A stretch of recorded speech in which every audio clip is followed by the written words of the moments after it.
Dehanana di Madinah engke bakal terjadi wukuf poe Jumat di akhir zaman. Akbar disebutna di mana wukuf poe Jumat, hati-hati. Nah iya engke di Mina bakal ribut gede, perang anu luar biasa, asup musyrikin kafirin munafikin asup ribut ke di Mina. Wah getih pohara jasa ribuan jelema mararaot lumpatlah ke Mekah. Di Mekah keur ngabayak jelema lantaran ngadenge peperangan anu dahsyat jasa. Ribuan jelema pararae ngan teu asup kafir ai ka Mekah mah.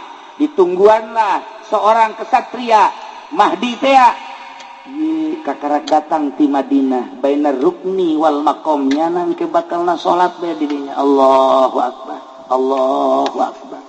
Allahu akbar. Hese nanya Allahu akbar. Hese jang nanya lantaran sholat deh. Ari Ki Nurjaya mah pan hese sholat nanya deui. Sabalikna teh deui. Urang babari jeung nama ngobrol kebo segala eneng segala sapi. Waktu duha ge teh waktu jang duha terus bae mencit teh ngesel teh dan lain masalah sih ji. Dan sabalikna jeung Mahdi bae, Mahdi mah kesempatan jang ngobrol sholat bae. Urang mah kesempatan sholat ngobrol bae. Nah ieu Mahdi setelah manehanana istirahat langsung datang, langsung ditunjuk Mahdi teu ngaku, tetap dibeat bahwa anjeunna Mahdi kulantaran disumpah karak ngaku ana Mahdi. Mulai datang nyana nyerang ke Suriah heula. Jadi berarti bibit nama di Syria nu kuat pisan. Tidinya bakal ka Irak, tidinya terus ka Palestina, tidinya terus ka Iran, tidinya terus Timur Tengah heula, terus ke Amerika, terus ke Eropa, ke Australia, terakhir di Cisoka. Siade Cisokanya. Tah, ciri-ciri heula kiai dek datang kos kitu kumaha? Ciri-cirina hiji geus loba anu mararabok. Nomor kedua geus loba anak zina. Nomor katilu paharaman ribawi geus teu dianggap riba. Nomor kaopat jelema nu geus eueuh anu ikhlas dina ayana ge geus teu kandeulean. Di dinyalah bakal turu da Mahdi. Kacau bakal unggal negara. Di unggal negara teh bakal kacau heuh. Di urang ge di urang bibit kacauna geus aya. Lantaran organisasi jeung organisasi geus teu ngahiji, partai jeung partai lain deuk ngagungkeun bangsa jeung negara. Kabeh boga kepentingan. Urang lamun nyaritakeun kajerona inggis sabenerna. Timbullah kuari aya ISIS ngaku Mahdi encan sebab teu ngaku Mahdi mah dibeat dipaksa kakarak ngaku. Tapi kuari pan urang sieun inggis. Lantaran ieu teh lain lalagaan kapan seseorang anu tadina di Al-Qaeda anu hebat jasa ditembak ngebol dibawa ku Amerika, dididiklah ku Amerika. Setelah dididik menang ti Irak, dikaluarkeun, dianggap bakal manehana ngabantu ke Amerika. Geus surat Amerika teh ternyata istimewa jasa, nu teu daek beat kanyana tembak sadisna. Lain lalagaan ieu sadis teh. Kalian tembak kalian tembak nyana ditembak kebul. Mun ditanya ieu menang ti mana ilmu ngebul Cisoka. Make naon ieu pelor, paingan pelor hese harita. Iya diterian ku ISIS masalah ya. Nah, kuari acak-acakan Amerika sorangan jadi tembak baik. Terus baik sahabat asal nurut kerja tembak baik. Di seribuan nu korban ayeuna. Ternyata di Indonesia aya panggeulana nu beunang di Tasikmalaya. Kamari di Pandeglang. Jelemana bangun poho lupa daratan. Keinget naon. Pokoknya asal teu nurut tembak baik. Iya kan ngeri kuari. Tah, iyalah ISIS. Nuku hari terus nyerang, terusan teureun-eureun. Kan perlu biaya aneh nyana teh kapan mek ngaruntuhkeun Islam, tapi kafir ge dibunuh bae. Di lain sisi jana dek ngabongkar Baitullah lantaran dianggap jelema nu muteran Baitullah teh kafir. Henteu kudu ngamuteran Baitullah ka Allah macaknya teh. Yuk bebarengan jeung Mahdi. Si Abu Bakar teh ngaku Mahdi teh Nah eta teh nu ngabiayaan teh ieu adalah Liga Arab, terutama Arab sorangan dipaksa ku Amerika nu ngahancurkeun urang Arab, Islam, ISIS, nu ngabiayaana Liga Arab termasuk Arab. Puyang teh coba. Iyalah lain lalaga adi mah puyang eta secara global na kos kitu. Urang lamun nyaritakeun Suriah ku ari geus teu kaharti, nyaritakeun Mesir geus teu kaharti. Lantaran geus eueuh ku urang anu diteangan, nu didengekeun. Informasi akurat na baheula mah aya Gus Dur. Asal urang rek ngadengekeun keaslianna gampang. Tak Gus Dur ngomong eta pasti. Kuari rek saha nu didengekeun kuari. Deuk saha informasi nu akurat na sedengkeun kan geus steril. Nu mantak urang karya hese nyaritakeun keaslian teh hese. Kabeh ge bingungeun. Dan nu mantak geus bae urang ulah nyaritakeun ka situ manengan ngararaji bae. Bingung kuari. Geus anu wayah kawin-kawin. Anu encan wae ge maning kawin mah bisa keburu perang. Keburu perang, Masya Allah karim. Nah, engke anu bakal ngadukung Mahdi Abdal Syam, perkumpulan Wali Abdal di Syam, perkumpulan Asoib di Irak, perkumpulan Mujabah di Mesir. Kan wali teh boga negara-negara perkumpulanana. Keseluruhanana di Lubnan, Libanon. Ketika ndek perkumpulan di Libanon eta teh mun Abdal di Syria, lamun Asoib engke di Irak, lamun Mujabah engke di Mesir, ke di saat anu geus ditentukeun kara karumpul. Eta kapan loba jason mantak teu meunang urang nyarekanan urang Syria ku Kangjeng Nabi sebab sadajan buang kawarah di dinya loba aulia-aulia Allah. Kitu kene Irak sangkiang ge brutal ulah dicarekan ke Kangjeng Nabi sebab di dinya lah perkumpulan para aulia Allah anu bakal ngajungjung tinggi agama Allah teh orang-orang eta. Nah ieu keur carita di akhir zaman geus darareukeut jasa rasaan teh masyaallah mun guru urang kamari nyaritakeun Mahdi asa jauh keneh, lamun guru urang belah ditu nyaritakeun Mahdi asa lila keneh, tapi kuari bae mun nyaritakeun Mahdi asa endek bae. Benderana bakalna akur bae. Bendera Mahdi bakalna aya 3 warnana warnana hideung, merekna la ilaha illallah Muhammadur Rasulullah. Beureum hideung jeung putih. Memehna bakal aya bendera 7 bendera Kangjeng Nabi hideung sarua jeung bendera Mahdi. Bakal benderana hideung jeung putih la ilaha illallah Muhammadur Rasulullah. Benderana akur bae. Urang bae keliru ieu mana nu bener mana nu salah. Dibuat seperti eta lah. Nu mantak sahabat naros ka Kangjeng. Engke kumaha eta seperti kos kitu. Bendera-bendera teh urang tingali bae nu aya di Mekah eta Mahdi nu asli. Nu lain di Mekah eta mah lain Mahdi nu asli. Assalamualaikum warahmatullahi wabarakatuh.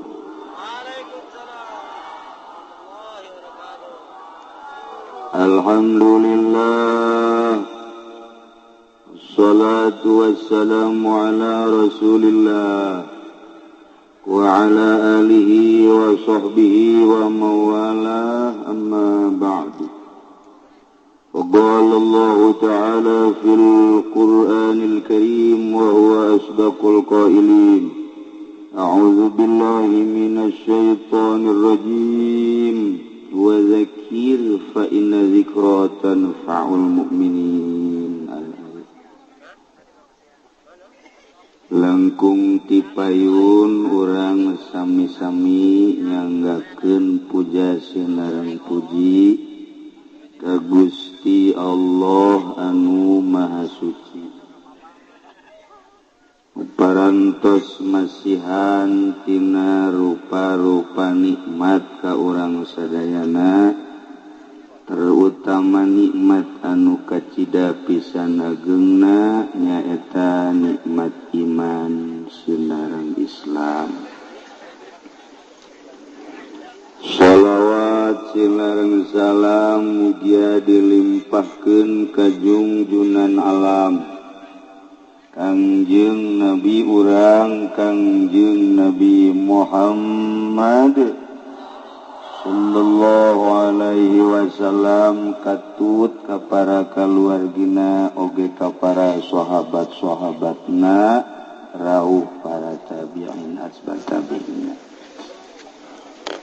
Hal al-mukarramun para alimil ulama, para asatid, para tokoh agama Islam, mobil khusus ka kiai anu pangsepuh-sepuhna nu hadir di tengah-tengah haplah urang, yakni Kiai Haji Sapri oge Kiai Haji Jueni.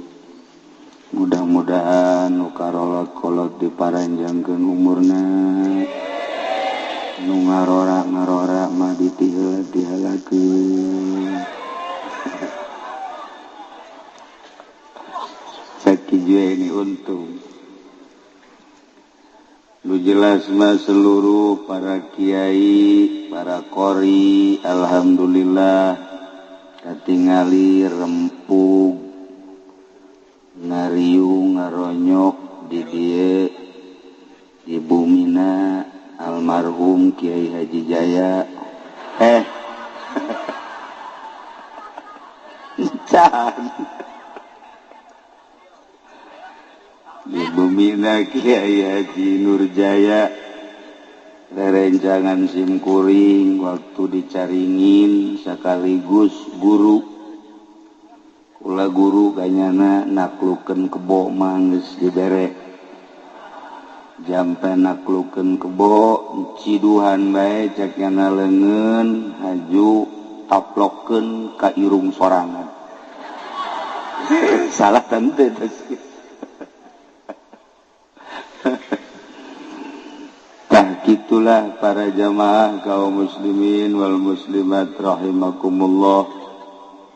Dina kesempatan ieu khusus dasim kuring umumna urang sadayana dikersakeun ku Gusti Allah kempel di dieu di pondok pesantren Nurul Hikmah. Pondok pesantren Hikmah anda wiji ngaranna Nurul Hikmah ya. Pondok pesantren Nurul Hikmah dina raraga Walimatus Safar Patali putrana nunami Raden Imam Sumitro beserta Aang Kunevi naik berangkat melaksanakan ibadah haji.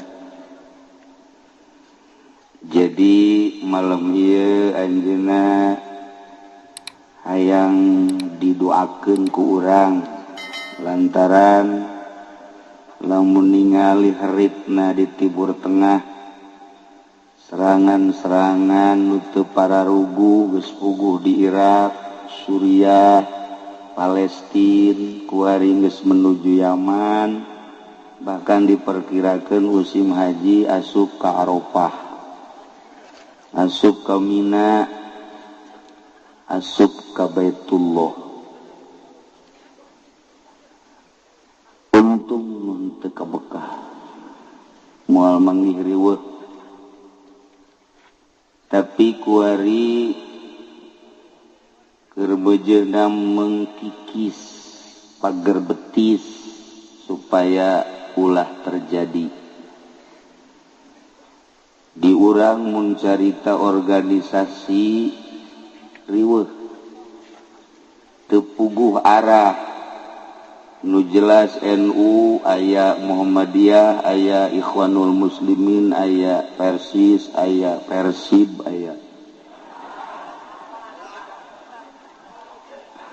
Islam Khuruj, aya HTI, aya LDII, aya NII, aya komo orang lamun ka Tasikmalaya, aya Islam Pegeningan, aya Islam Torikoh, macem-macem bari teu jelas. Tambah deui ku FPI di Jakarta, wah loba. Aju urang Cisoka mah pan babarian asal dibere duit breg. Dek bener dek henteu milu we pokona mah. Pimpinan Kiai Haji Nurjaya. Tapi anu sangat mengerikan mah kuari kabar ka urang ISIS ISIS eta Ikatan Santri Istri Satu.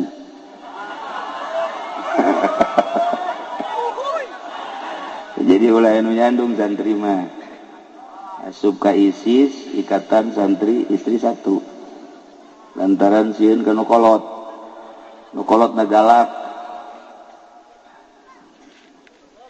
Urang lamun nyaritakeun perkembangan politik capek, perkembangan ekonomi riweuh di Indonesia bage urang kuari mun nyaritakeun perpolitikan urang dangkal teu puguh ka mana alurna.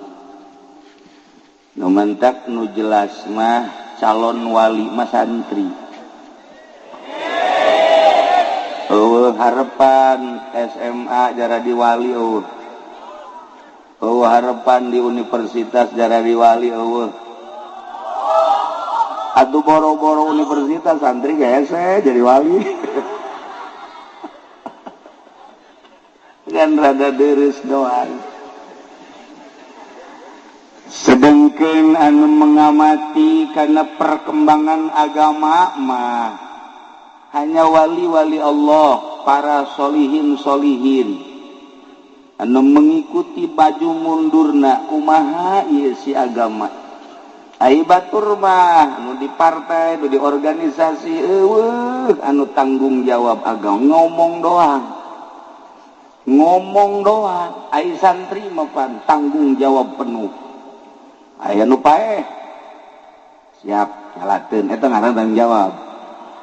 Ya ngaran tanggung jawab eta kos kitu. Ju pentingna ngariung moal ya. Diondang teu diondang datang aing mah kajian hukum. Eta tanggung jawab ngaranna tah. Nu kos kitu tanggung jawab. Lain santri mah hese. Tadu bentak calon para aulia Allah mah harapanana hanya santri. Santri se-Indonesia kuari hanya 8 juta. Anu tegap nyantrina 4 juta, nu 4 juta runtuh. Tegap nyantri 4 juta. Nu 4 juta bagi 2, nu daek ngaji 2 juta, nu teu daek ngaji 2 juta. Tinggal 2 juta. Nu daek ngaji ka bagi 2, nu 1 juta bisa, nu 1 juta henteu. Tinggal 1 juta. Nu bisa ngaji, nu daek ngamalkeun kana ilmuna 500, nu teu ngamalkeun 500. Nu ngamalkeun kana ilmuna anu ngangsongkeun proposal kabeh nu teu hiji. Bea kabeh. Budak terjara di wali kabeh. Gugur di tengah jalan. Sementak aya bahasa kuari mah Islam di dunia bagaikan singa tidur. Jadi keur molor di singa ieu. Ngan di hudang-hudangna teu aya hudang. Asal datang ka pae ke singa ieu. Jadi urang mun dongeng-dongeng nu kos kitu teh puyeng. Jeung moal eureun-eureun. Eueuh tanggung jawab da di Indonesia makana agama. Ente ulah katipu ku partai, ulah katipu ku organisasi. Dek memperjuangkeun nu mana bae henteu rek ngagungkeun agama. Eueuh hiji poin diasupkeun ka rancangan undang-undang anu memang di jerona dek ngalaksanakeun agama. Eueuh hiji-hiji adat teu meunang di Indonesia ngasupkeun di rancangan undang-undang tentang agama. Boro-boro agama anu dianggap pokok jilbab bae hiji datang ka saiki wede ora tuntas-tuntas gitu. Mengkono di Indonesia mah bloon kabeh. Wah asana mau ge nyanding. Tah anu batak ulah katipu urang geus beta nu geus bangeus kahareupeun siga hade. Raramean mararamean bae ulah diasupkeun ka hate ku santri mah. Sebab asal asup ka hate wassalam geussan. Da ulah ieu tinggal sakieu deui di Indonesia tinggal 8 juta deui jan nu modern mah teu kasupkeun kana santri tah mah. Mandalungan teman nu kitu mah. Teman nu asli santris nu sabtu tadi teh atas sakitu deui. Aduh, can kapotong ku nu bobogohan. Aduh, kapotong ku HP bae. Ya Allah. Lamun urang nyaritakeun alam,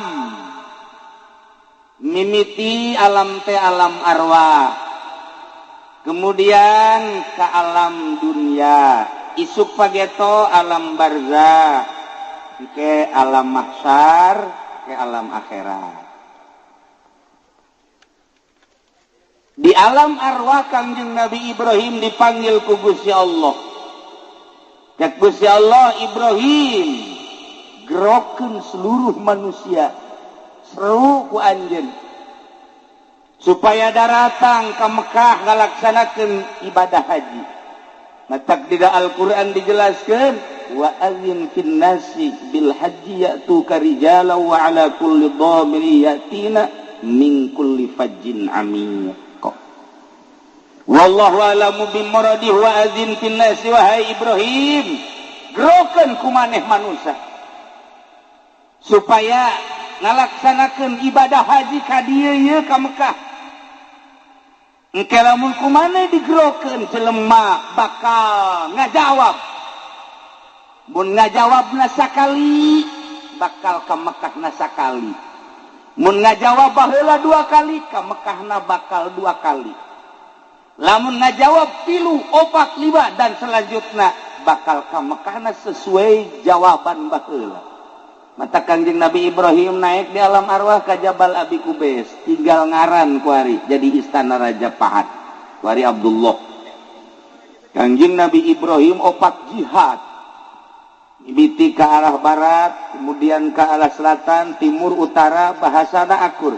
Cak Kangjeng Nabi Ibrahim, ayuhan nas, ayuhan nas, ayuhan nas, innallaha farada alaikumul hajja fahujjuhu. Sanyana Allah geus mardukeun ka aranjeun kabeh munggah haji. Hayu geura marunggah haji.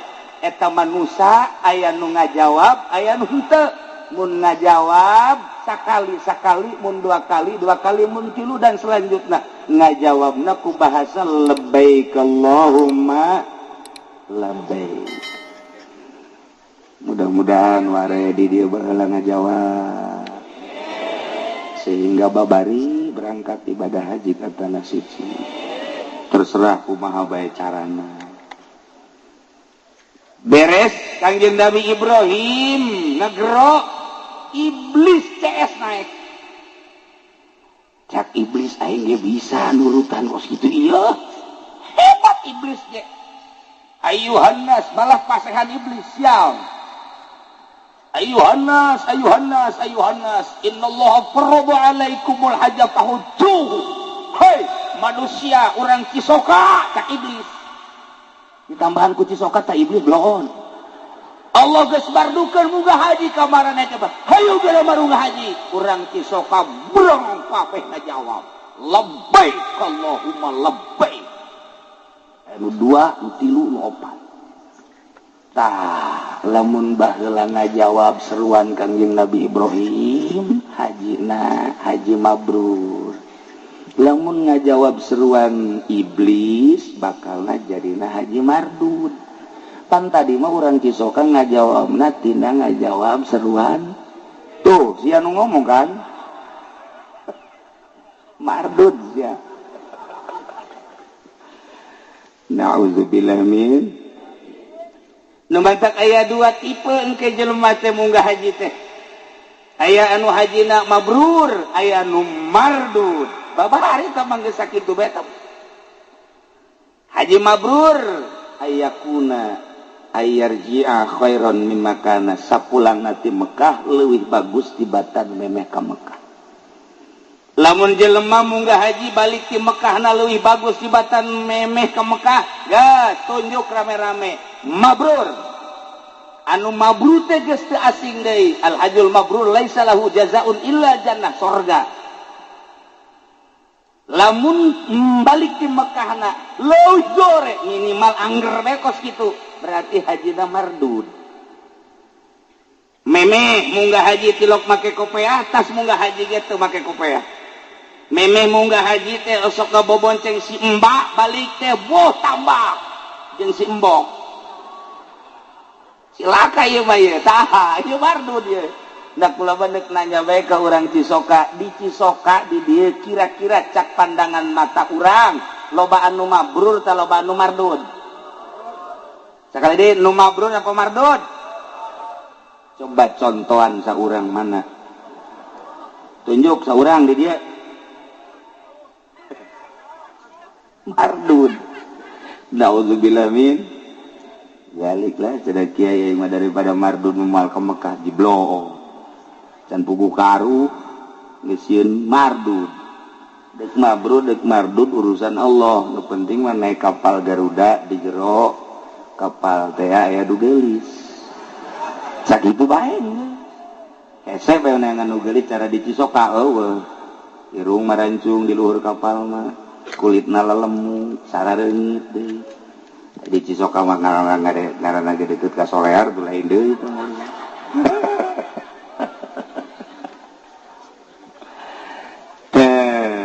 ieu carita haji sabenerna mah lain munggah haji bae salat ge kabagi dua aya anu mabrur aya nu mardud sarua bae sanajan puasa ge nu mabrur nu mardud zakat teh nu mabrur nu mardud sangkilang ngaji bae aya nu mabrur aya nu mardud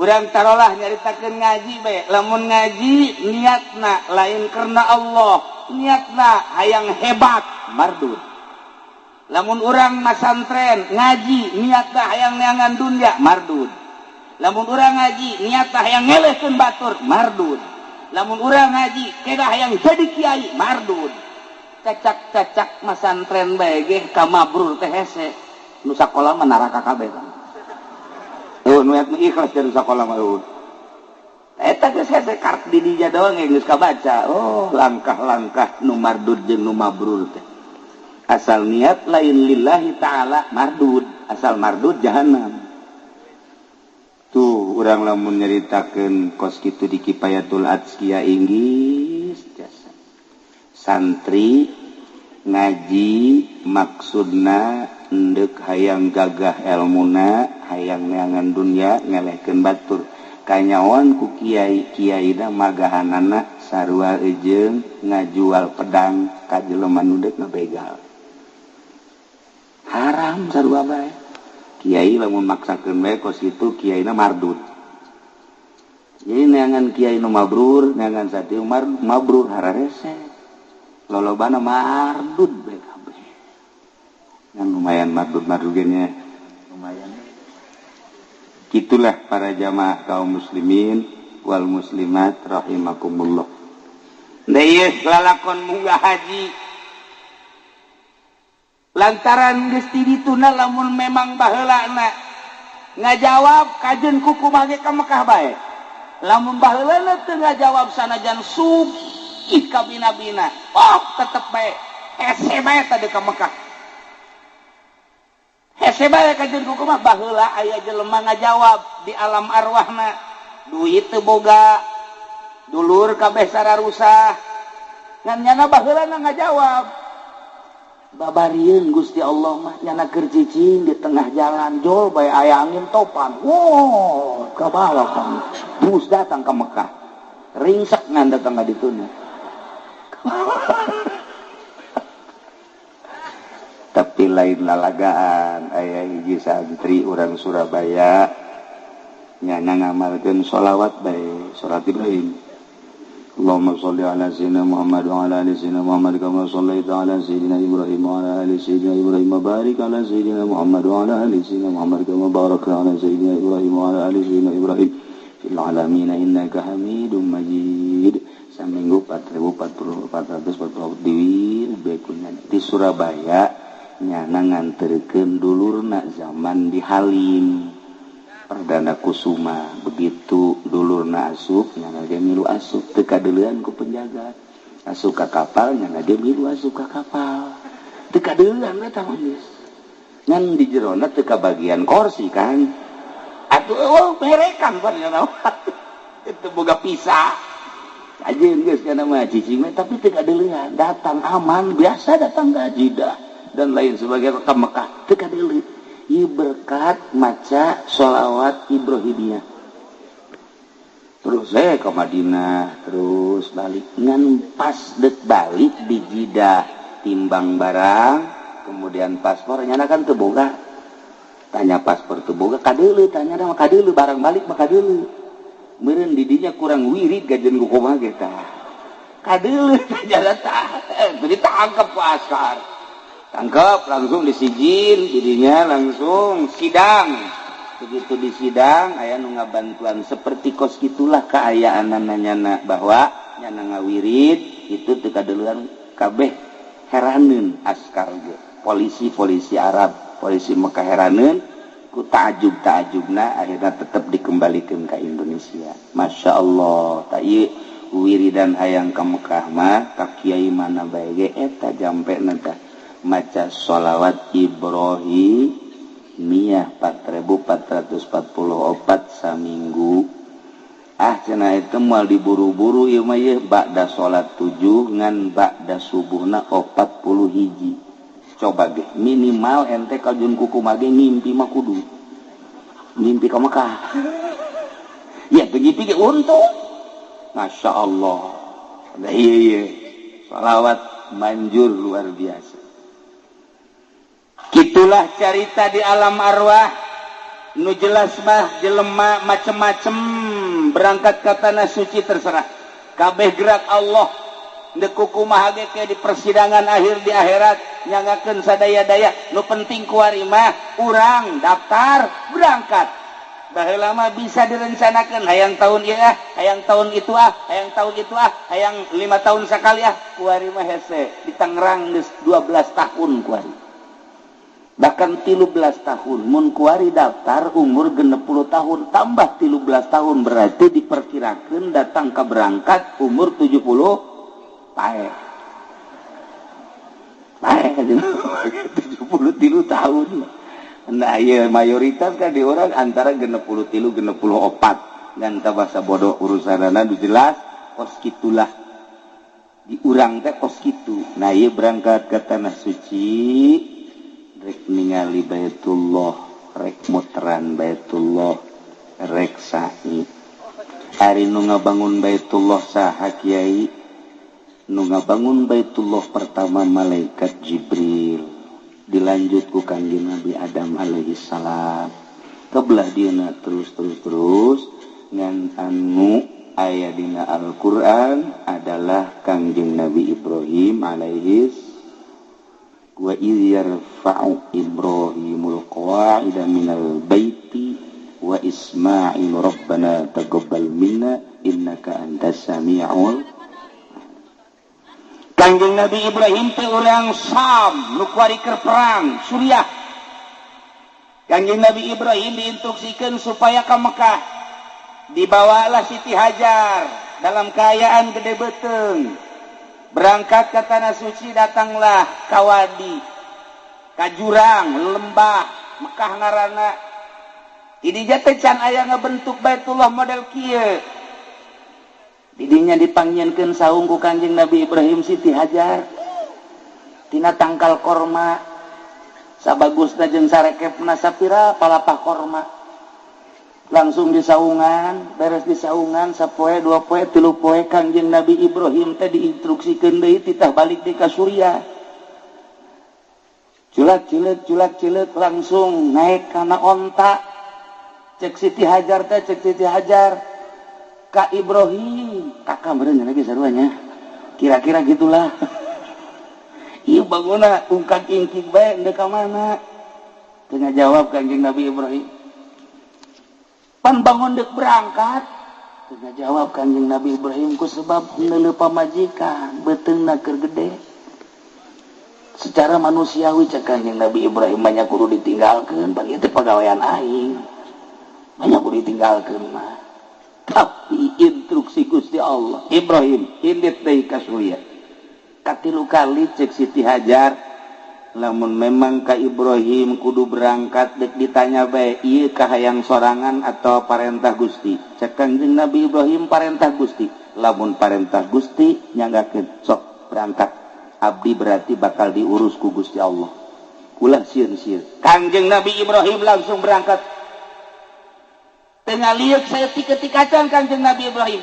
begitu Siti Hajar nyarita modal kitu belum berangkat eta teh aya hikmah urang lamun nganterkeun masantren ka anak nah begitu dek balik ulah nyileuk turutan Kangjeng Nabi Ibrahim geus bae begitu orang naik ke mobil balik berangkat ulah ieu mah dadah mal betak ya kan hukum mah ge segala dadah segala mal betak geus bae sakumaha biceun anak urang geus ulah anak sangkilang dadah dan geus teu aing mah teu main dadah-dadahan turutan Kangjeng Nabi Ibrahim betah ge tapi lamun leudeuy geus datang ka imah bapana ge bae inget bae ka anak aju anak nage gundang gede inget bae ka abah aju kuari mapan moal HP bobogohan jeung abah SMS-an sial teh budak eta ulah ieu hikmah nanya sakali deui lamun nganterkeun anak ka pondok pesantren geus dititipkeun geus sasalaman geus ulah ngaliek deui balik turutan Kangjeng Nabi Ibrahim alaihis Siti Hajar ditinggalkeun sugan sedih henteu cek Siti Hajar lamun memang ieu parentah Gusti Allah pasti kaula diurus ku Gusti Allah sedengkeun eueuh sasaha sorangan di dinya dipangieunkeun saung tina palapah korma masya Allah mun aya awewe di Cisoka model kos kitu ulah dikamanakeun ti Jaya ulah kumaha keun antepkeun habak tenang Siti Hajar kesimpulan nama ngalahirlah Siti Hajar sorangan masya Allah tidinya earan orok sakumaha biasa orok perbekalan aya kene tidinya langsung minum tina bekal ngan henteu anggeus kuranglah perbekalan dahaga nu aya katingali orok letahna keluar semu nu hayang minum cai susu Siti Hajar can aya caian lantaran encan diisian ku nanaon Siti Hajar langsung make beber bawati surya warna beberna beureum nu mantap dipake warna beureum beber lantaran manehna beusi kanyawan ku maruna sebab Siti Hajar boga maru anu memang tata dina sinis bae karena kitu ditahan make beber-beureum mantap datang ka kuari baheula mata awewe marake beber-beureum eta teh ti ditu da ti Siti Hajar kuari mah geus teu make beber awewe teh make bidan bae geus mantap darah rayut kuari mah awewe boga anak hiji boga anak dua sarua jeung hamil bae kitu baheula mah ipis betul lantaran make stagen make beber rapi jadi boga anak 12 teh teu gendut kuari mah boga anak hiji boga anak dua bau sakumaha eneng kolot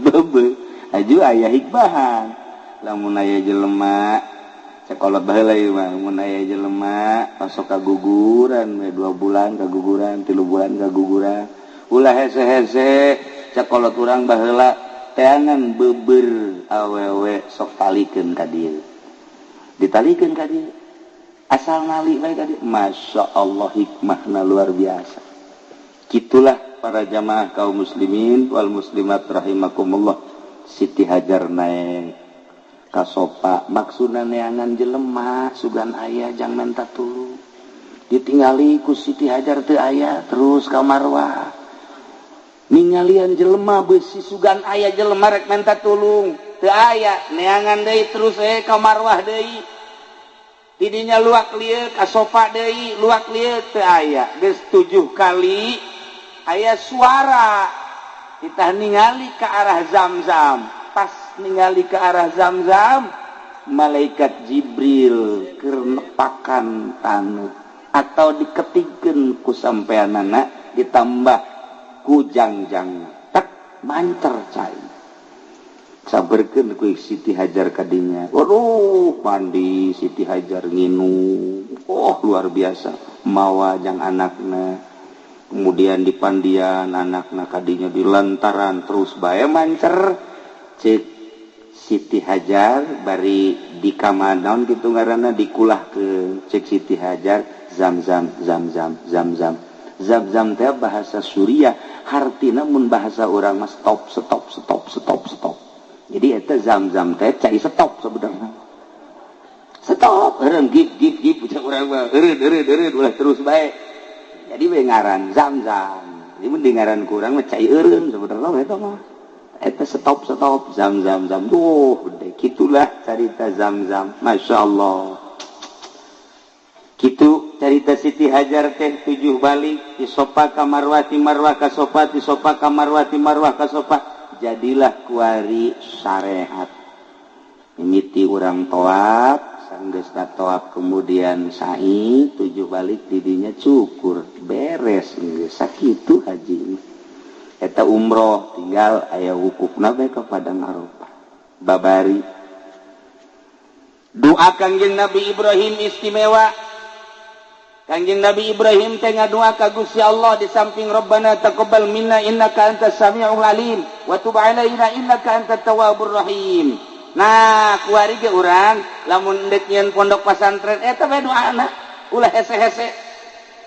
Asal disiapkeun bae pokona mah batuna 10 truk. Batu kalina 5 truk, semen bae ujianna 1000 mah. Geus doana eta manjur teh mah. Tapi lamun can aya semen can aya keusik can aya ulah wani-wani ngadoa eta tah. Mal manjur. Rabbana taqabbal minna innaka antas samiul alim wa tub alaina innaka antat tawwabur. Kukula dik dibere sakaligus beusi deuk ngabangun pondok, ngabangun majelis, ngabangun masjid. Doana mah tetep eta. Tabaruk ka Kangjeng Nabi Ibrahim.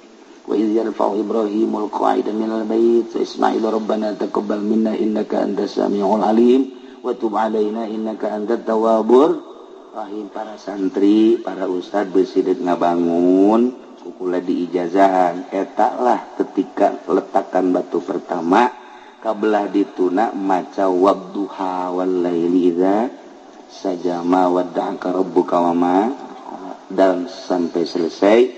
Sabaraha kiai macana asal isuk-isuk kurang ngider di lokasi maca wadduha. Sabaraha bae kamar deuk 3, deuk 5, deuk 10. Asal urang isuk-isuk ngideran eta. Komuna anu sugi mah ajak ngider ka dieu ngider. Kalau maca wadduha abe naon? Ieu abe anggeus ieu sabarang teh maca wadduha barengan bae teh. Engke ge nyana ngomong, emang naon nu kurang? Kurang sagala-gala puguh.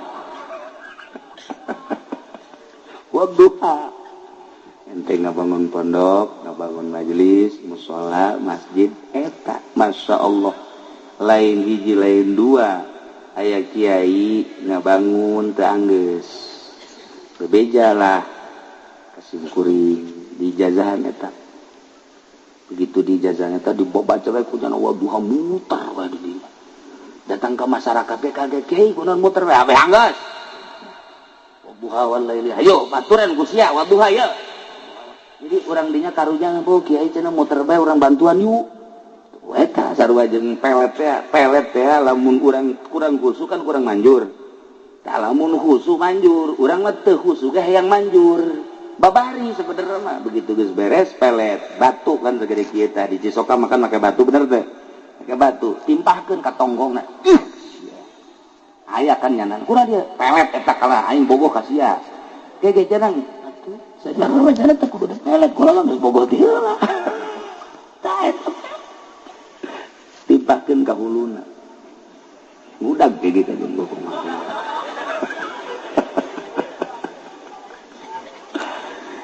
Tahilah lalakon tentang Baitullah dibangun ku Kangjeng Nabi Ibrahim setelah Kangjeng Nabi Ismail gede. Gancang carita nabe kan gede tah Kangjeng Nabi Ismail teh dilongok ku Kangjeng Nabi Ibrahim panjang dongengna. Ieu mah singkat da dongeng bae gede. Akhirna Kangjeng Nabi Ibrahim minta dibantuan ka Kangjeng Nabi Ismail dek ngabangun Baitullah. Kangjeng Nabi Ibrahim jadi tukang basna, Kangjeng Nabi Ismail kenekna langsung nu nyodor-nyodorkeun batuna Kangjeng Nabi Ismail nu jadi basna Kangjeng Nabi Ibrahim.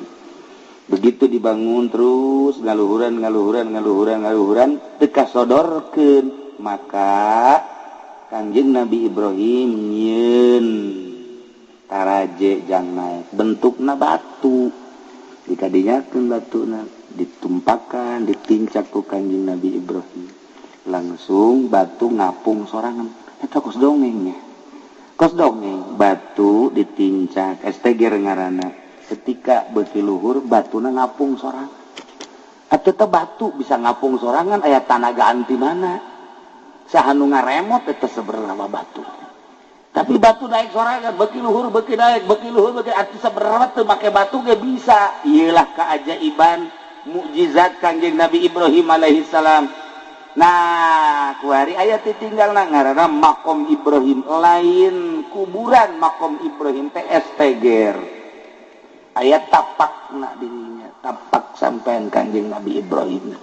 Masya Allah dibongkar suhu di Arabia sababaraha kali eta lantaran ngahalangan geus sabaraha doser murun potong dipotong diamankeun lah makom Ibrahim teh esteger urut ngabangun Baitullah.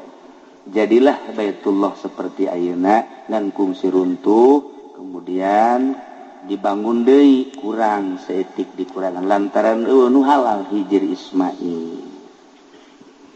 Kuari manggis indah jasa Baitullah teh ketika Kangjeng Nabi putuh Mekah langsung Kangjeng Nabi asup ka Baitullah bahkan ku Kangjeng Nabi teh hari tadi titah dua lawangna andai kata bakal laluasa mah itu kira-kira bakal fitnah dijieun dua lawangna ngan cek Kangjeng Nabi keun bae antepkeun lah hiji bae Kangjeng Nabi lebet langsung salat di jero keluar deui tah ieu lah Baitullah nu ayeuna di akhir zaman engke Baitullah bakal diruntuhkeun deui tu golongan-golongan anu teu sreg ka Islam musuh kula lamun nyaritakeun tentang akhir zaman geus dareukeut jasa Kangjeng Nabi Malikul Ardi Arba'ah raja sadunya aya 4 mukminani wa kafirani nu 2 mukmin nu 2 kafir nu mukmin hiji Kangjeng Nabi Sulaiman alaihi salam nomor kedua Raja Zulkarnain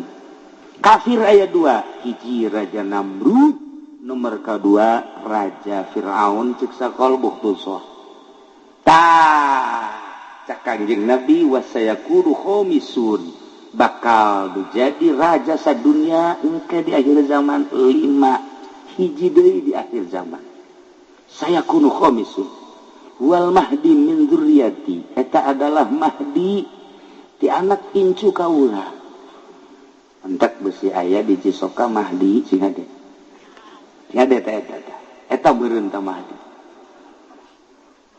ngan mahdi nu itu mah hiji irungna mancung nu di Cisoka mah pengek bedakan berarti nomor kedua ngaranna sarua jeung ngaran Kangjeng ismuhu ismi wa abuhu abi ngaranna sarua jeung ngaran kaula bapada sarua jeung bapa kaula jadi ngaranna mah aslina mah Ahmad bin Abdullah atau Muhammad bin Abdullah cirina dina pipina engke aya hunungan di dieuna aya janggotan aya godegan kadi rapi di dia aya hunungan tasepna kabina-bina gagahna nu luar biasa dituturkeun baksana ku salasumiati 300 jelema nu bakal nuturkeunana asal sasalaman bae jeung Mahdi ditembak ngebul asal sasalaman jeung Mahdi jadi gagah asal sasalaman coba sasalaman jeung Mahdi nu di dieu tah ieu Mahdi nu asli 300 manehanana di Madinah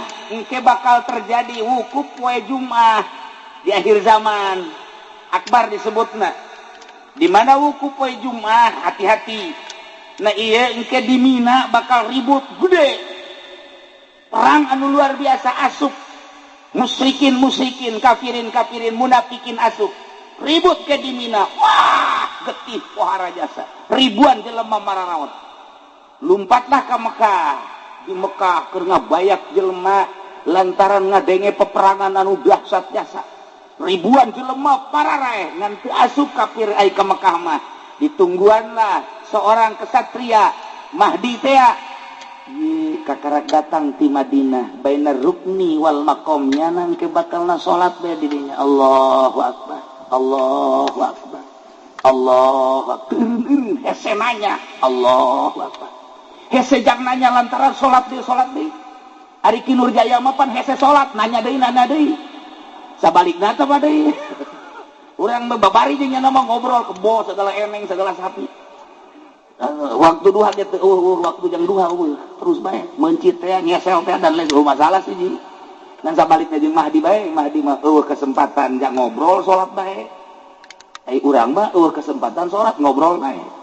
Nah ieu Mahdi. Setelah manehanana istirahat langsung datang, langsung ditunjuk Mahdi teu daekeun ngaku. Tetep dibeat bahwa anjeunna Mahdi kulantaran disumpah karak ngaku ana Mahdi. Mulai datang nyana nyerang ke Suriah heula. Jadi berarti bibit nama di Syria nu kuardisan. Tidinya bakal ke Irak, tidinya terus ke Palestina, tidinya terus ke Iran, tidinya terus Timur Tengah heula, terus ke Amerika, terus ke Eropa, ke Australia, terakhir di Cisoka. Siapa di Cisoka ya? Ciri-ciri heula kiai dek datang kos kitu kumaha ciri-cirina hiji geus loba anu mararabok, nomor kadua geus loba anak zina, nomor katilu paharaman ribawi geus teu dianggap riba, nomor kaopat jelema anu geus eueuh anu ikhlas dina ayana di geus teu kadeulean. Didinyalah bakal turu Mahdi kacau bakal unggal negara. Di unggal negara teh bakal kacau di urang ge di urang bibit kacau na geus aya lantaran organisasi jeung organisasi geus teu ngahiji, partai jeung partai lain deuk ngagungkeun bangsa jeung negara kabeh boga kepentingan. Urang lamun nyaritakeun kajerona inggis sabenerna timbullah kuari aya ISIS ngaku Mahdi encan sebab teu ngaku Mahdi mah dibeat dipaksa kakarak ngaku. Tapi kuaripan orang sieun inggis lantaran ieu teh lain lalagaan kapan seseorang anu tadina di Al-Qaeda anu hebat jasa ditembak ngebol dibawa ku Amerika, dididiklah ku Amerika, setelah dididik menang ti Irak dikaluarkeun, dianggap bakal manehana ngabantu ke Amerika. Ngesurat Amerika teh ternyata istimewa jasa nu teu daek beat kanyana tembak sadisna. Lain lalagaan ieu sadis teh. Kalian tembak kalian tembak nyana ditembak kebul. Mun ditanya ieu meunang ti mana ilmu ngebul Cisoka. Make naon ieu pelor, paingan pelor hese harita. Ieu diteureuyan ku ISIS masalah ieu. Nah, kuari acak-acakan Amerika sorangan jadi tembak bae. Terus bae sahabat asal nurut kajar tembak bae. Geus ribuan nu korban ayeuna. Ternyata di Indonesia aya panggeulana nu beunang di Tasikmalaya. Kamari di Pandeglang. Jelemana bangun poho lupa daratan. Keingetna naon. Pokona asal nu teu nurut tembak bae. Ieu kan ngeri ku ari. Tah, iyalah ISIS. Nu kuari terus nyerang, terusan teu eureun-eureun. Kan perlu biaya aneh nyana teh kapan dek ngaruntuhkeun Islam tapi kafir ge dibunuh bae. Di lain sisi jana dek ngabongkar Baitullah lantaran dianggap jelema nu muteran Baitullah teh kafir. Henteu kudu ngamuteran Baitullah ka Allah macak nyana teh. Yuk babarengan jeung Mahdi. Si Abu Bakar teh ngaku Mahdi teh. Nah eta teh nu ngabiayaan teh ieu adalah Liga Arab, terutama Arab sorangan dipaksa ku Amerika. Nu ngahancurkeun urang Arab, Islam, ISIS, nu ngabiayaana Liga Arab termasuk Arab. Puyang henteu coba. Iyalah lain lalagaan ieu puyang eta secara global na kos kitu. Urang lamun nyaritakeun Suriah ku ari geus teu kaharti, nyaritakeun Mesir geus teu kaharti. Lantaran geus eueuh ku urang anu diteangan, nu didengekeun. Informasi akurat na baheula mah aya Gus Dur.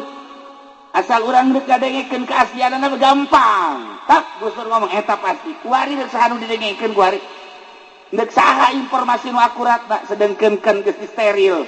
Nu mantak urang karya hese nyaritakeun keaslian teh hese. Kabeh ge bingungeun. Dan nu mantak geus bae urang ulah nyaritakeun ka situ manengan ngararaji bae. Bingung kuari. Geus anu wayah kawin-kawin.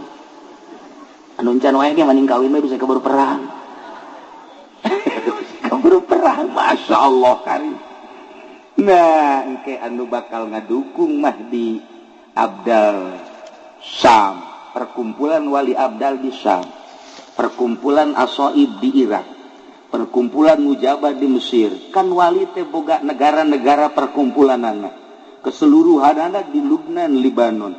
Ketika ada perkumpulan di Libanon, eta teh mun Abdal di Syria, lamun Asoib engke di Irak, lamun Mujabah engke di Mesir, engke di saat anu geus ditentukeun kara karumpul. Eta kapan loba jason mantak teu meunang urang nyarekanan urang Syria ku Kangjeng Nabi sebab sadajan buang kawarah di dinya loba aulia-aulia Allah. Itu kene Irak sangkiang ge brutal ulah dicarekan ke Kangjeng Nabi sebab di dinya lah perkumpulan para aulia Allah anu bakal ngajungjung tinggi agama Allah teh urang-urang eta. Nah ieu keur carita di akhir zaman geus darareuketnya sararasaan teh masyaallah mun guru urang kamari nyaritakeun Mahdi asa jauh keneh lamun guru urang belah ditu nyaritakeun Mahdi asa lila keneh tapi kuari bae mun nyaritakeun Mahdi asa endek bae benderana bakalna akur bae bendera Mahdi bakalna ayat 3 warnana warnana hideung merekna la ilaha illallah Muhammadur Rasulullah berem hideung jeung putih memehna bakal aya bendera 7 bendera Kangjeng Nabi hideung sarua jeung bendera Mahdi bakal benderana hideung jeung putih la ilaha illallah Muhammadur Rasulullah benderana akur bae urang bae keliru ieu mana nu bener mana nu salah dibuat seperti eta lah nu mantak sahabat naros ka Kangjeng engke kumaha eta seperti kos kitu bendera-bendera teh urang tingali bae nu aya di Mekah eta Mahdi nu asli nu lain di Mekah eta mah lain Mahdi nu asli tapi bendera napan ka urang ge bendera kos kari itu ambalaya malah di dieu ge di Nurul Hikmah benderana hideung lin ngadeulana sehingga ada isi sebuah hiasan ya. Masya Allah kan itulah para jamaah kaum muslimin rahimakumullah. Jadi perjalanan haji teu bisa dihayang-hayang teu bisa diembung-embung geus waktu nama atuh urang teh da emang baheula eta mah tu di alam arwah jawaban baheula kuari mah tinggal ngalaksanakeun bae kokoseran urang sakumaha kokoseran hayang-hayanganna ai eueuh jawaban jeung teu ngajawab baheula tu hese bae henteu bae kajeun kumaha ge nu mentak cak ti soleh teh mah yang ka Mekah mah 2 surat nomor kahiji surat Waqiah nomor kadua surat Tanah nu babari mah surat Tanah tereh ke Mekah na kajeun kumaha tuh nya para jamaah kaum muslimin wal muslimat rahimakumullah itulah urusan tentang haji urusan tentang Baitullah urusan tentang sa'i nu jelas kabeh ge ieu memerlukeun iman memerlukeun yakin lamun teu make iman tur teu yakin moal bisa ku iman jeung ku yakin iman ayana di pendidikan Islam pendidikan Islam nambahan iman jeung nambahan yakin di luar pendidikan Islam iman hararese yakin makomo urang ngageserkeun keyakinan kan hese ieu ngageserkeun keyakinan teh hese urang teh kuari yakin kieu yakin mah aing mah ieu keyakinan aing mah lamun teu dahar lapar atuh kajeun kumaha ge kitu bae sebab keyakinanna urang mah kana dahar bae lamun keyakinanna kana dahar sanajan isuk-isuk ka dahar uduk 2 piring ke jam 10 ditanya geus dahar encan ai tadi kamu uduk lain dahar sebab can yakin dahar sebab yakinna dahar ta ieu kehese jase gageserkeun keyakinan ibadah jadi santri teh ya mimiti ngaji amil aju ngaji jurumiyah ngaji alfiah terus gaji johar maknun mantek cuman dan lain sebagainya gampang kabelah dia ngaji usul fikih ya warokot usul naon gitu gaya tulis jamul jangan enteng dong kos itu lah babari sama nu hese ge nu hese ieu gageserkeun keyakinan eta mah sakadar ilmu yakin tina ilmu yakin supaya datang ka ainul yakin ti ainul yakin supaya datang ka hakul yakin ieu lah nu hese eta mah nu tadi olahanna sakadar olahan lohir tapi hayang ngageserkeun keyakinan kudu make olahanna olahan batin.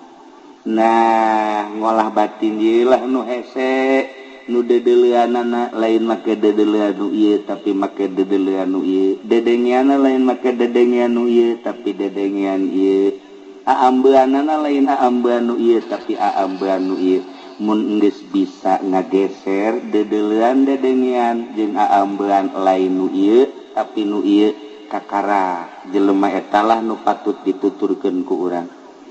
Ieu kuari kamari kula kedatangan kiai di Banten aya 10-an meureun ka imah ngobrol lah carita tentang Banten istimewa Banten mah tuh lantaran ku kula didongengkeun nyana dongeng kula dongeng lamun urang nyaritakeun tentang keistimewaan Maulana Hasanuddin eta mah moal aya deui datang ka Iih Rahaje. Emang kunaon cenah kiai kieu di antarana keistimewaan Maulana Hasanuddin teh begitu datang ke Banten Maulana Hasanuddin mah ngisingna di Banten sabulan sakali. Pamajikanana ngisingna saminggu sakali. Coba pamajikan ti Nurjaya. Atau pajikan urang lah ulahnya bae. Itu cerita batin. Urang sok jarah bae teh jaho dongengna. Masya Allah muringkak bulu urang ngadenge kitu mah. Maulana Hasanuddin mah sabulan sakali ngisingna pamajikanana saminggu sakali digenggerekeun ku Maulana Hasanuddin. Ngising malulus ya mah teu hirup teh iraha ibadahna saminggu sakali masih digenggerekeun. Pamajikan urang mah subuh ngising jam 7 ngising deui mata sarapan jam 9 deui engke tas dohor bodol. Atuh bae aku ngising bae irah maca Qur'ana. Apa majikan Maulana Hasanuddin saminggu disenserikeun ku Syekh Maulana Hasanuddin. Iraha ibadahna teh mangising bae. Tidinya lain marah. Ningkatkeun ibadah pamajikan teh langsung dikurangan dahar, dikurangan minum. Alhamdulillah jadi sabulan sakali. Ngadenge pamajikanana ngising sabulan sakali, Maulana Hasanuddin 6 bulan sakali. Turutan ku sia. Eta urang mah mun ngadengeng kos kitu apa iya apa memang kos kitu. Mantak bisa hihiberan ge, nu mantak teu eureun-eureun di zarahan ge. Ku kula dodongeng kos kitu tanyana malalongo bae. Aya sejarahna. Nu mantak buku keaslian kewalian Maulana Hasanuddin teu sambarangan ge. Lantaran naon ieu tah ilmuna nu hese ge. Masyaallah karim. Tah tidinya lah pamajikanana bae ge eta geus bisa sabulan sakali gisingna. Berarti kan dahar cara biasa. Dahar ya cara. Urang mah datang ka Nurjaya teu dibere ngariung teu dibere berkat bae ngancam. Awas ya Nurjaya ku aing. Mondang deui moal aing. Teu diberkatan tolol teh budak. Oh, Bapak Hasanuddin mah 6 bulan sakali ngising. Ya Allah ya Rabbi. Eta urang carita ngising we kos kitu. Ngapiasapan teguh teger Banten teh dicekal ku jelema nu model kos kitu. Masya Allah. Tak kula maksudna dongeng kos kitu teh lain naon. Sebab kieu neangan coba di Banten ku ari nu apik.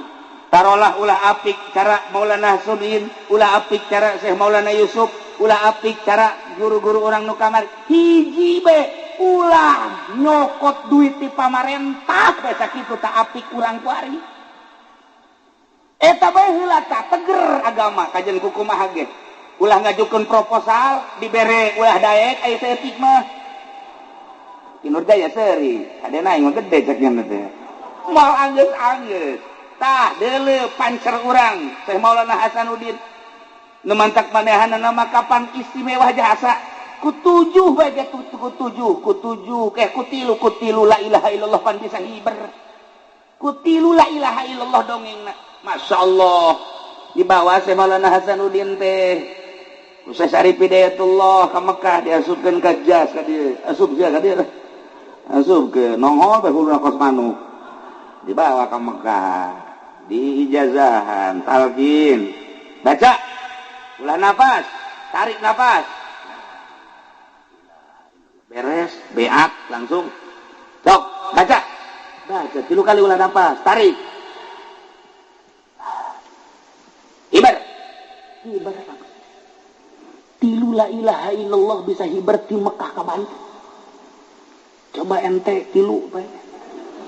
Tilu hibar geus teu kudu kumaha ka pondok masing-masing, coba geus peureum bae kieu bae ngabagen bae coba ya. Coba. Batur batilu da eta rahasiahan lain lalagaan, masyaallah. Kunaon eta? Batin geus bersih jasa. Ya Allah ya Rabbi. Teh urang mah kuari mah tak geus carita ulah carita, eta keur carita di organisasi, carita di perorangan pondok pesantren. Eueuh deui iwal ti opat sabenerna mah ngan salah sahijina waro nu tilu moal ka dicaritakeun.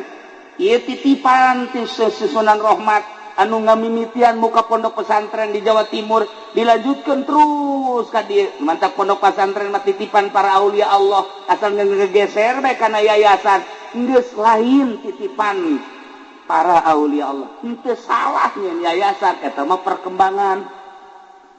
Henteu salah mangga teh mun eueuh cilaka, eueuh sanawiyah, aulia atuh kadituna kumaha perkembangan dunia. Ngan lain titipan wali, titipan para aulia Allah mah opat, salah sahijina waro. Nu tilu moal ka dicaritakeun. Kuari mah waro kadanan cara Syekh Maulana Hasanuddin Syekh Yusuf hiji bae ulah narima duit di pamarentah, geus hebat jasa ujian. Pangangankeun coba Ki Nurjaya di Cisokan nu henteu nyieun proposal nu mana ieu pondok pesantren. Jeung nu mana nu henteu narima duit ti pamarentah. Norekat tinggal norekat. Tapi duit ti pamarentah di daharan. Jembluk sama wasit. Moal bisa tuh. Tuh, mantap.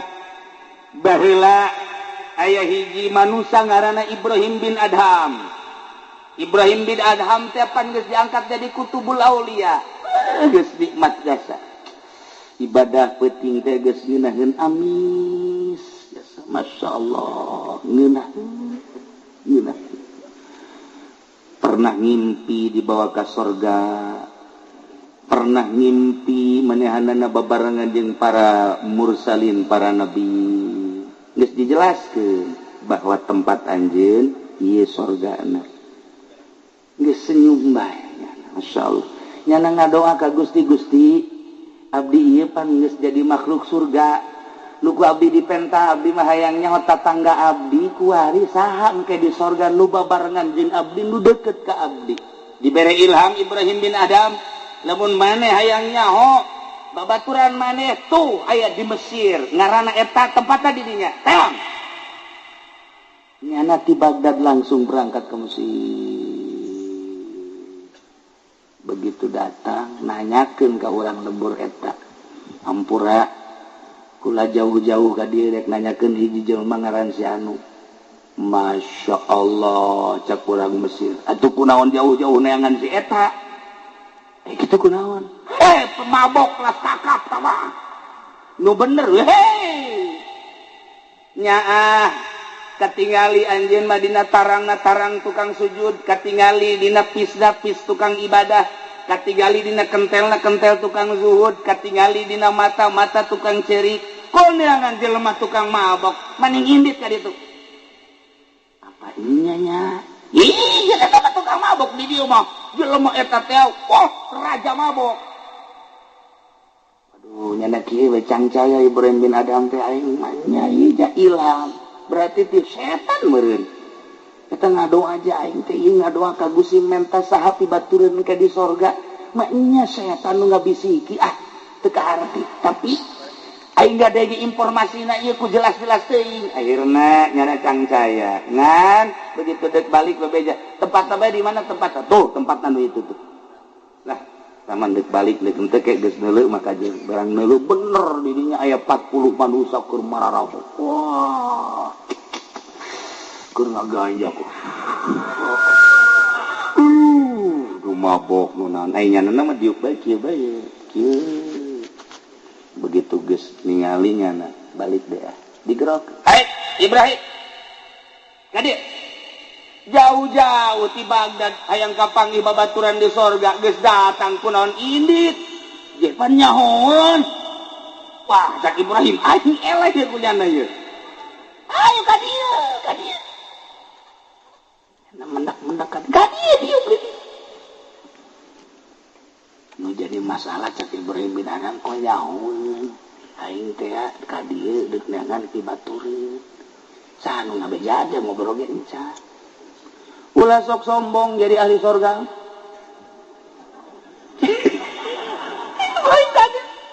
Aing jadi dicarekan ahli sorga mah eueuh nu sombong jeung eueuh nu egois. Ya Ibrahim ari di masjid mah nyekelan tasbih babarengan jeung santri ngawuruk kadang-kadang zarah kadang-kadang jeung masyarakat ngaji dukas kitu batu babari sama ngan di sorgana handap nu hese ge tuh makhluk Allah nu sok mabok tuh makhluk Allah nu sok judi tuh makhluk Allah nu sok maling tuh makhluk Allah nu sok zina tugas para aulia Allah tugas para ulama sholihin eta ajak ka sorga lantaran nyana ge hate leutik lama iman ka Gusti Allah nyahoeun nyana ge ngan bergelimang ku nafsu. Nah kula cicing di dieu ieu teh geus sabaraha taun kabehna di dieu teh aya 100 leuwih kemudian kuari terus dinasehatan tinggal 40. Nah maneh mun bener-bener hayang jadi batur kula di sorga gantian tugas kula tah 40 nasehatan kumaneh ge waduh santri aing bubar sakna. Tuh, kos gitulah para aulia Allah. Nu mantak ge begitu diangkat jadi kiai lain tambah ngeunah sabenerna mah. Mantak diangkat jadi solihin teh lain tambah tenang, diangkat jadi wali teh lain tambah uncang-uncang, tambah tugas.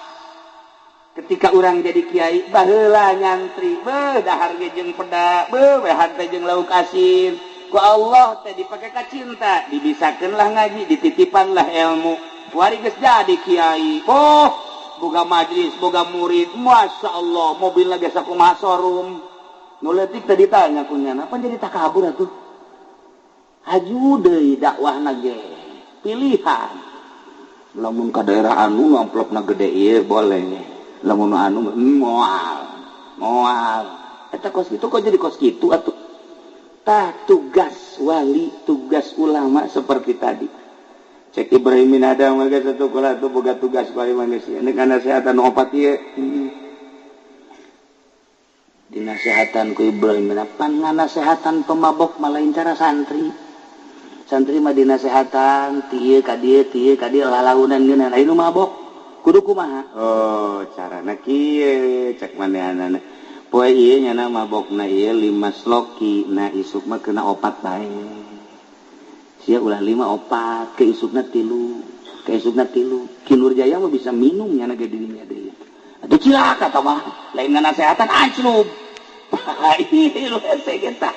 Kitulah nu mantak ararane para aulia Allah mah dek naklukeun jelema tukang mabok kudu babarengan jeung nu mabok naklukeun jeung jelema anu tukang judi kudu babarengan jeung tukang judi naklukeun jelema anu sok judi ina main gaple catur dan eta kudu ancluk etalah hese tugas para aulia Allah teh samar nu mantak loba jelema nu leungit dileungitkeun ku Gusti Allah imma leungit hirup-hirup wa imma secara zahir maot. Padahal teu maot dipindahkeun. Matak lamun Maulana Syekh Maulana Yusuf kuburanna aya 3 di dunia, lamun Syekh Maghribi kuburanna aya 5 di dunia. Ulah aneh. Lamun Mbah Bolong kuburanna aya 9, ulah aneh. Kos karitulah kula ziarah ka Yordania di dinya aya makom Nabi Musa alaihi salam. Zarah deui ka Baghdad, aya deui makom Kangjeng Nabi Musa alaihi salam. Masyaallah. Di ditu Yusa, di dia Yusa. Carua. Ulah aneh emang kos kare itu jelema gede deket kapan Yordan, Baghdad. Kok di dia aya di ditu aya? Kos kitulah jelema-jelema galalede mah, masyaallah karim. Nah kitulah para jamaah kaum muslimin wal muslimat rahimakumullah, sakadar urang make mata nu ieu, ceuli nu ieu, irung nu ieu. ribut nu aya teu meunang ngadenge kiai teu meunang ngadenge nu sugih teu meunang ngadenge nu gagah hasud aya tapi ketika make nu ieu tiis nu mentak Tuan Syekh Abdul Qadir mengenaheun bahasana ulah pesimis ngaheurepan kaula mah lantaran mun boga papanggulan teu kabawa kula siap manggul mun kira-kira henteu kabawa ku MT kula nu mangmawakeun mun kira-kira henteu nyaho jalan ka akhirat kula bakal nuduhkeun kira-kira henteu nyaho kana pimaknaeun secara hakiki kula bakal nuduhkeun ngan ulah deuleu zahir kula nu dideuleu adalah pelaksanaanna yu urang babarengan nina matak waktu Sidina Ali begeunaheun biasa ngomongna lam a'bud robban lam aroh kaula mah moal ngaibadahan pangeran nu teu kadeuleu ku kula berarti kadeuleu ku Sidina Ali mah pangeran mun nyaritakeun kadeuleu kan lain ku mata ieu ku ieu matak turun temurna ti Kanjeng Nabi ka Sidina Ali ka Sidina Husain terus tinggal urang endek jeung henteuna jeung siap apa henteuna jeung masakatna deui nah urang mah begitu kuari ngeuneunahan bae barang urang jadi jelema ngeuneunahan baheula mah daek puasa kuari mah henteu baheula mah daek masakat kuari mah henteu ieulah nu bakal cilaka kitulah para jamaah kaum muslimin wal muslimat rahimakumullah jadi urang tingkatkeun iman tingkatkeun amal tingkatkeun Islam umaca la ilaha illallah jadidu imanakum bila ilaha illallah minimal ba'da salat 3 kali maca la ilaha illallah sing gletuk anu maot jadi tu Kiai Abbas minggu ka tukangna saminggu nikahkeun kula kemudian besan milu ngabesan Karangkas Bitung ka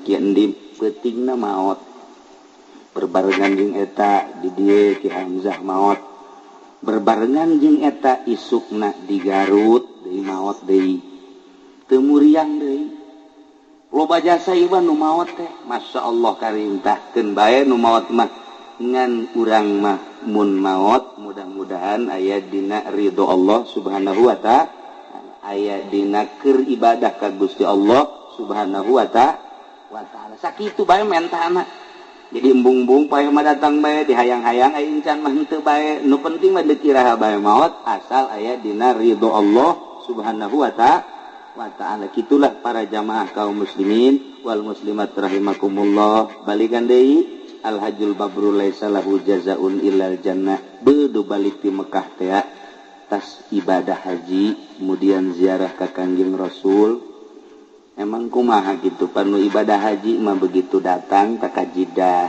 kadeuleu nama ku urang Arab malulu padahal mah malaikat di dinya nyambut disasalaman ku malaikat lumantak disebut naja duyufur rahman tamu-tamu pangeran tamu-tamu Allah tah eta disasalaman ku malaikat jamaah haji mah timimiti turun ti kapal dipeluk ku malaikat disasalaman ku malaikat masya Allah ieu teh tamu Allah teu kadeuleu kan ku urang ngan lamun maot urang ibadah haji urang geus daftar aju maot di dieu keneh komo geus berangkat mah aju maot tah eta teh ganjaranana unggal tahun menunaikan ibadah haji diberi ganjaran sampai kiamat menjelema daftar kemudian teu berangkat eta unggal tahun boga ganjaran ka Mekah bae nyana komo geus berangkat teh haji maot unggal tahun ibadah hajina engke di akhirat teh ditimbang teh haji malulu bakalna ditimbang amal teh ieu ganjaran haji malulu lantaran maot jana di perjalanan atau manehna geus setor maot lamun dibandingkeun ku urang maningan urang daftar haji maot apa maningan ka Mekah lamun ka Mekah kan sakali tapi lamun maut unggal tahun kamu ke maning mana? Tetap orang embung heran. Embung bae orang mah. Ya karim, masya Allah. Tah itu cerita ganjaran ke Mekah anu luar biasa. Oh mau datang ke Madinah, ulah disangka Kangjeng Nabi teu ningalikeun. Ulah boga keajaiban hiji.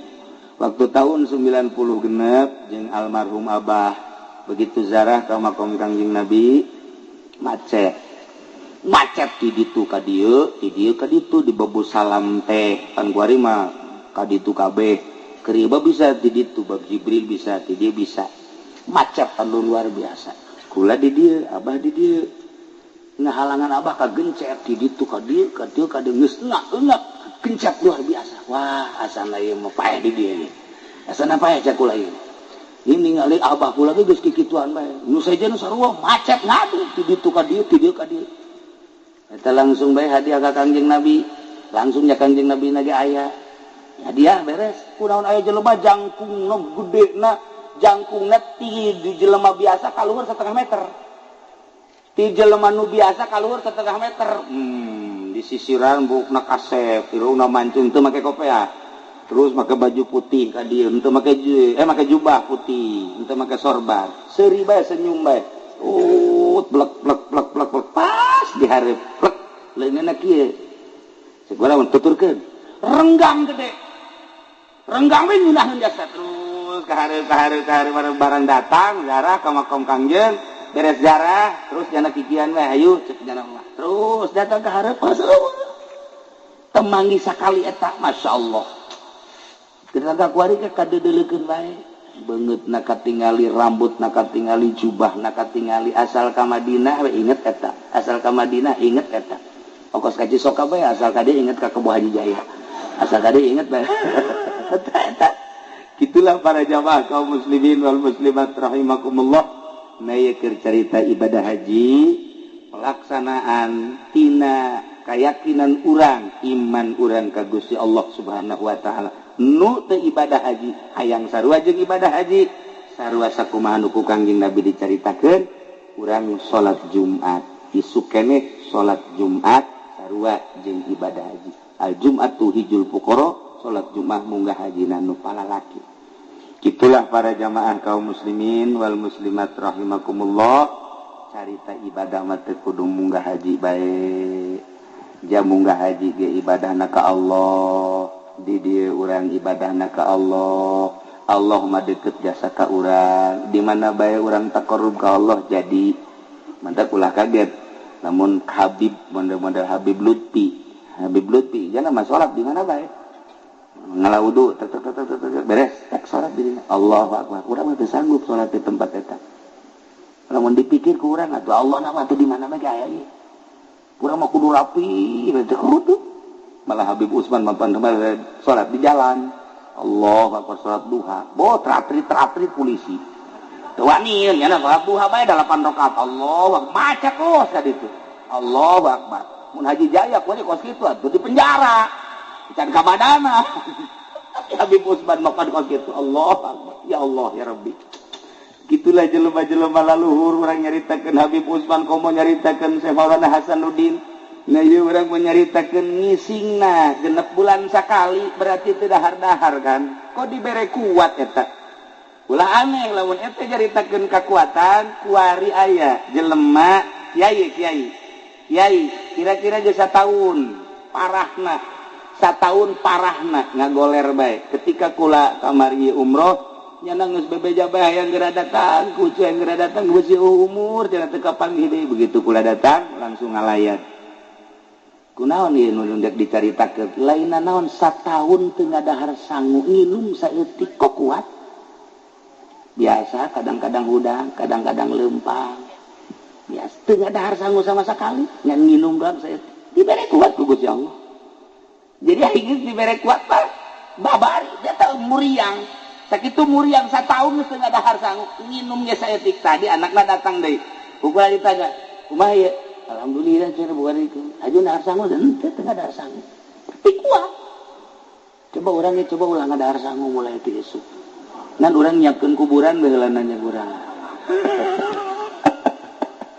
ya da ieu keur carita tentang ibadah haji tentang pembuatan Baitullah tentang sa'i tentang jelema-jelema anu laluhur horeng kabeh ge ieu adalah ku kaapikanana apik mah hate geus urang ngapikeun diri ka Gusti Allah Subhanahu wa taala ulah cabrek teuing di akhir urang doakeun mudah-mudahan putra Kiai Haji Nurjaya imamna aangna jeung sarombonganana ieu mudah-mudahan dibere jag-jag ku Gusti Allah dibere sehat ku Gusti Allah dibere giat ngalaksanakeun ibadah hajina bisa balik deui ka dieu kalawan salamet teu aya halangan naon itu keneh urang nu hadir di dieu mudah-mudahan urang kabehan bisa ningkatkeun ibadah ka Gusti Allah Subhanahu wa ta'ala. Sakitu bae urang ngadoa ka Gusti Allah. Allahumma shalli wa sallim ala sayyidina Muhammadin fil awwalin wal akhirin wa barik wa sallim wa radiyallahu ta'ala an sadatina ashabi sayyidina Rasulillah ajma'in. Amin ya Allah ya rabbal alamin. Allahumma hdina siratal mustaqim. Allahumma hdina siratal mustaqim. Allahumma hdina siratal mustaqim. Siratal ladzina an'amta 'alaihim minan nabiyyin was-siddiqin wasyuhada'i was-shalihin wa hasuna ulaika rafiqa. Dzalikal fadlu minallahi wa kafa billahi 'alima. Allahumma ij'alhu hajjan mabruran wa sa'yan mashkura wa dhanban maghfura wa tijaratan lan tabura ya 'alima ma fis sudur. Akhrijna ya Allah minadh dhulumati ilan nur.